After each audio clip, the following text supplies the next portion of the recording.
that I have to say something about the manner in which the voters' list is being prepared in the oncoming election in Bihar. But before I do that, let's go back a couple of months to what the Home Minister of this country has been saying from the rooftop, namely, Bangladeshis have entered into Bihar. And that originally is the rationale for doing this, what is called the special intensive revision of the roll voters list in Bihar. Now, very few people know what the special intensive revision is. The last time that it was done was in 2003. And what happens in the course of a special intensive revision, that the block level officer called the BLO, who's a representative of the Election Commission, goes to every household and inquires from the household as to how many members there are, who is presently living there, has any of them moved out of his permanent place of residence, what are their ages, have some of them attained the age of 18 so that they can go and vote. So the entire voters list is in fact de novo prepared for the purposes of ensuring that there is purity in the voters list on the basis of which people go and vote. This was last done in 2003. As you know that before 2003 there was no digitization in a sense of the voters list. But in 2003 that happened. But this process took about 243 days. So it's not a process that can be completed in 1 month, 2 months, 3 months. It took 243 days to be, for this process to be concluded. Now, when the voters list was prepared, then every year on January 1 of any year, this voters list is updated.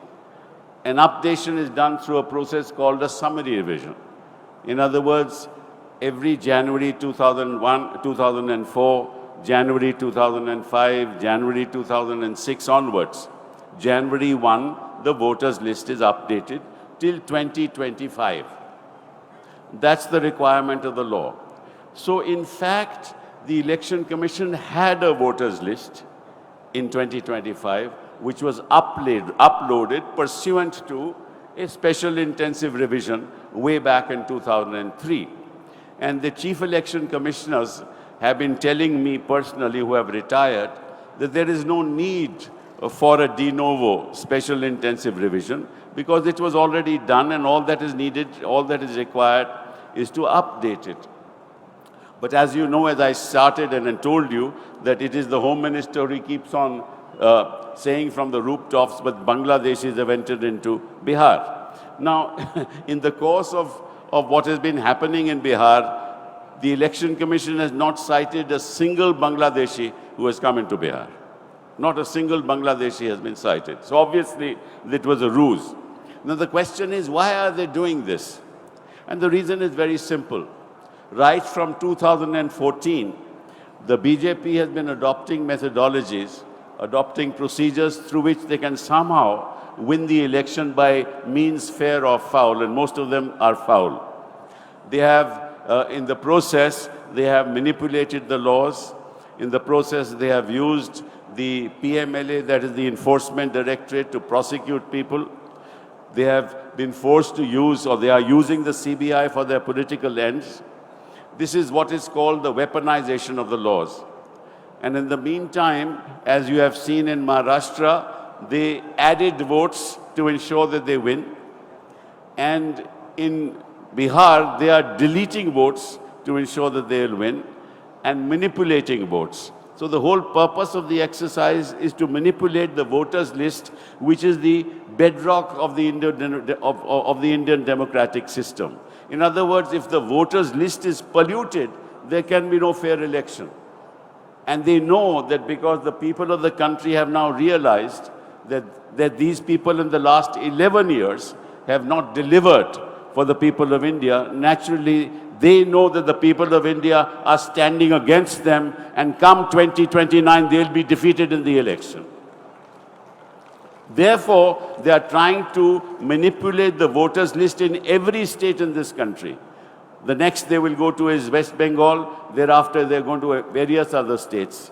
And you've seen the attitude of the Chief Election Commissioner as how he has failed to answer questions. After all, if for the last 11 years, the BJP is in power, how is it that people have come from Bangladesh and come to Bihar?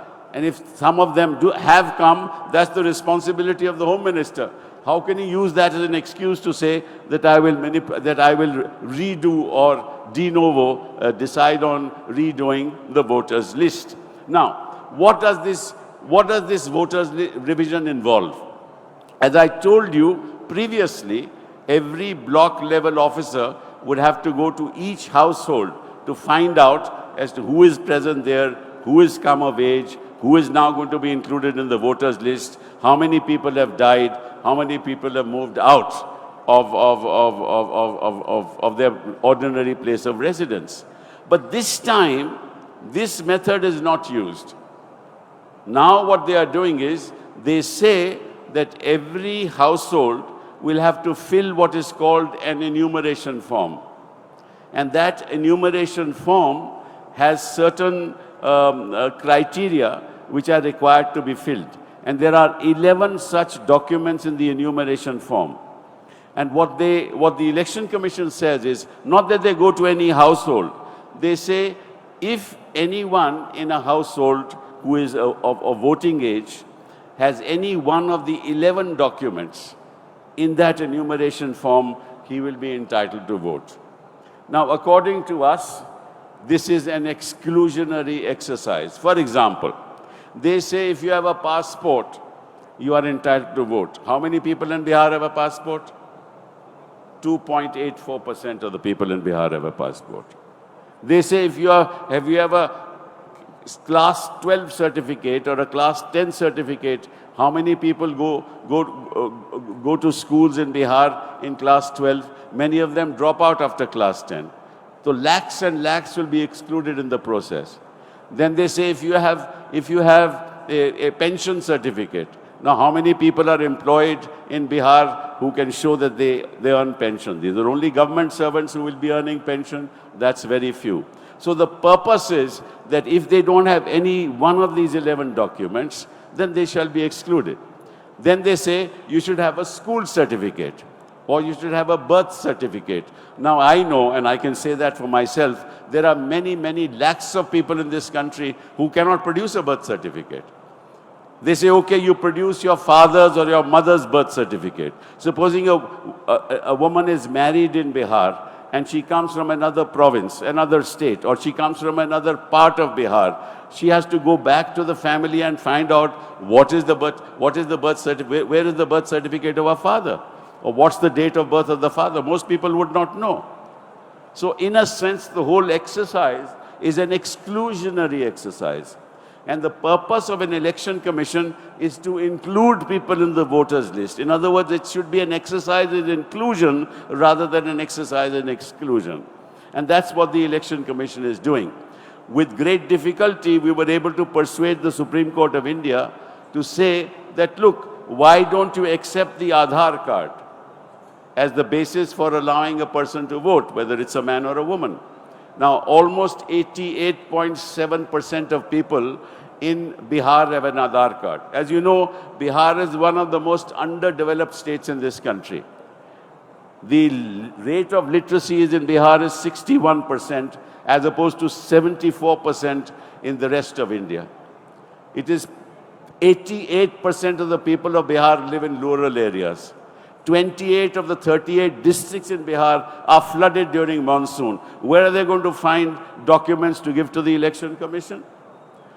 And the level of literacy, as I told you, is only 61%. People don't know how to read and write. People don't know how to fill a form. So the result is that there is going to be massive exclusion of voters. And that will support the BJP, because who are the people who will be excluded? The poor.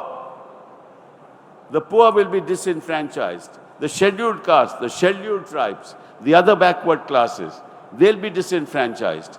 Even the people from the economically weaker sections of society will be disenfranchised. So you disenfranchise the poor who normally vote for parties who are pro-poor, you enfranchise the rich who vote for the BJP, and in that process you exclude lakhs and lakhs of people and you get the result that you want. So this is what is happening in Bihar. And all of India must rise to make sure that the Election Commission should not destroy the very backbone of Indian democracy. If the voters list is polluted, there can be no free and fair election. But the Election Commission doesn't want a free and fair election. They have been resisting demands by the opposition parties to tell us how suddenly in a state like Maharashtra, the voters' percentage increased after the voting time was over, namely after 5 o'clock or 6 o'clock. Suddenly there was a jump of 9%, 10%, 11%. That's never happened anywhere. Now, of the 7.79 crores of people who are residents of Bihar, they say that 65 lakhs have either, 34 lakhs have deleted their names because they have passed away, others have moved out of Bihar, and others who are migrants, they will not even know as to whether an exercise like an enumeration form has to be filled up. So the whole exercise is completely opaque. Luckily for us, the Supreme Court said, you give us the names of all those, give us the details of all those names who have been deleted and why they have been deleted. You tell us, as when you say that people have moved out of Bihar, who are the people who have moved out of Bihar? Give us the names of those that have moved out of Bihar. Now, if the BLO, that is the block level officer, has not gone to a household, how did he delete the names? How were the names deleted? Obviously, the representatives of the BJP at the level of the block level officer ensured that those who are likely to vote for the opposition, their names will be deleted. So now the cat is out of the bag. That's as far as the 65 lakh people are concerned. But we are still left with 7.24 crore people. Now, as far as 7.24 crore people are concerned, they have to upload the enumeration form. Now, they say that as far as the 2003 voter list is concerned, all you have to do is upload the enumeration form and you will be accepted as a voter. But if you don't upload the enumeration form, even if you are part of the voters list in 2003, you will not be allowed to vote. This is extraordinary for an election commission to take that position. After 2003, you have to fill in one of the 11 documents which are exclusionary in nature. Now, of course, the Supreme Court has told them, allow people to include their Aadhaar number, because if they have the Aadhaar number, then they should be entitled to vote. This has been done in the context of 65 lakh people whose names have been deleted. We have been persuading the Supreme Court that for the 7.24 lakh people, crore people whose names are still on the voters list, at least they should be allowed to vote on the basis of their Aadhaar card. The battle is still on, but the battle is not going to end here.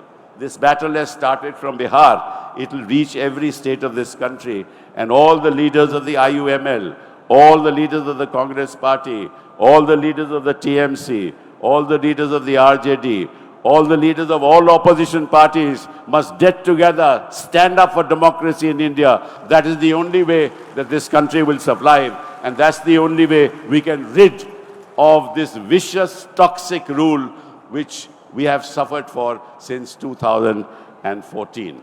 Thank you very, very much. Shukriya, sir. Please, before you sit down, we would like to facilitate you for your kind words. हमारे हर दिल अजीज कपिल सिब्बल साहब को shawl और एक छोटा सा memento देने के लिए मैं इनवाइट करूंगा हमारे नेशनल सेक्रेटरी जनाब सीके जुबैर साहब को कि कपिल साहब को फैसिलिटेट करें और एक शॉल उनको पेश करें।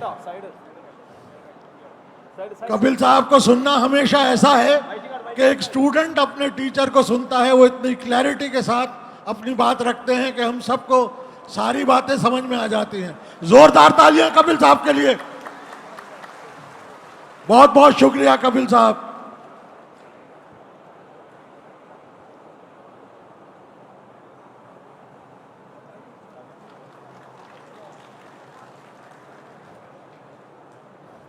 बहुत बहुत शुक्रिया सर, बहुत बहुत शुक्रिया।